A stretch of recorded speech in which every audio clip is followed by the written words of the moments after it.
Marriage counseling doesn't work after betrayal because it's not about the marriage.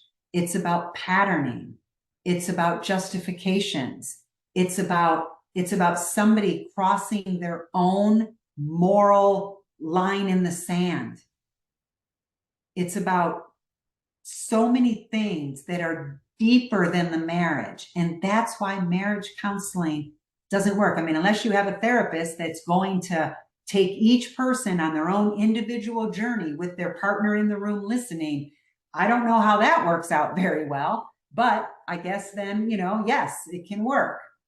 But if marriage counseling is focusing on the marriage and not two individuals, you're not going to get very far. You're going to uncover some tools, and yeah, you're going to learn how to fight fair and conflict resolution, and you're going to learn love languages and personality styles. Yay, great. All of that is great information, but it's still not getting to the root cause.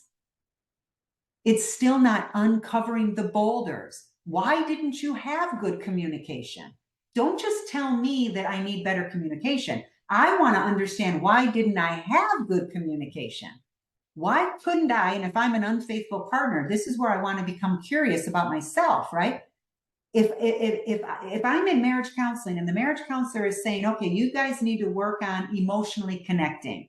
Okay, and then you get some tools for learning how to emotionally connect. Hey, hold a pillow when one is talking, repeat back, parrot back what they said. Great, love it. But how do we get the answer to the real question? How do we solve the real problem, which is, how come the unfaithful partner wasn't emotionally connected to begin with? Don't give me the tools without explaining to me why I ended up in this situation in the first place. That's an individual journey. Now, then there's lots of modalities to do this. So let me, I'm trying to figure out which direction I want to go first. Let me talk to you for a second about the two parts of your body, okay? We've got a brain and we have a nervous system. And if you come to webinars, you're going to hear this. You're going to hear this in a lot more detail. We have a brain, which is our thoughts, and we have the nervous system, which is our emotions. If we want to truly heal, if we want to really get to the other side of this, each person needs to do the emotional healing, this healing in the nervous system. Talk therapy is up here. Emotional therapy is in here.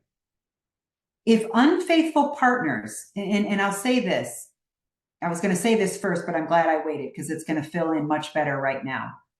There's common denominators, okay, with unfaithful partners and with betrayed partners.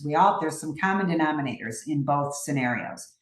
Most, not all, most unfaithful partners have some degree of emotional suppression, because you can't have an affair.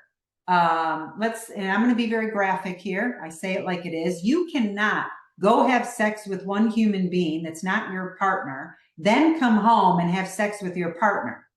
If you actually have empathy and emotions, you wouldn't be able to sustain it. The guilt and the shame would not, there would be so much cognitive dissonance that it would be impossible to live with. So unfaithful partners have they have a skill that they have perfected, which is compartmentalization and emotional suppression. If I'm suppressing my emotions, guess what? I don't really have that much empathy. I can feel a little guilty. I can feel some shame, but as soon as it kicks in, I have a coping mechanism to deal with it because I don't know how to deal with it. So the unfaithful partners need to do this emotional work. If the betrayed partner wants empathy, well, you're only going to get empathy from somebody who actually has a healthy relationship to his or her emotions.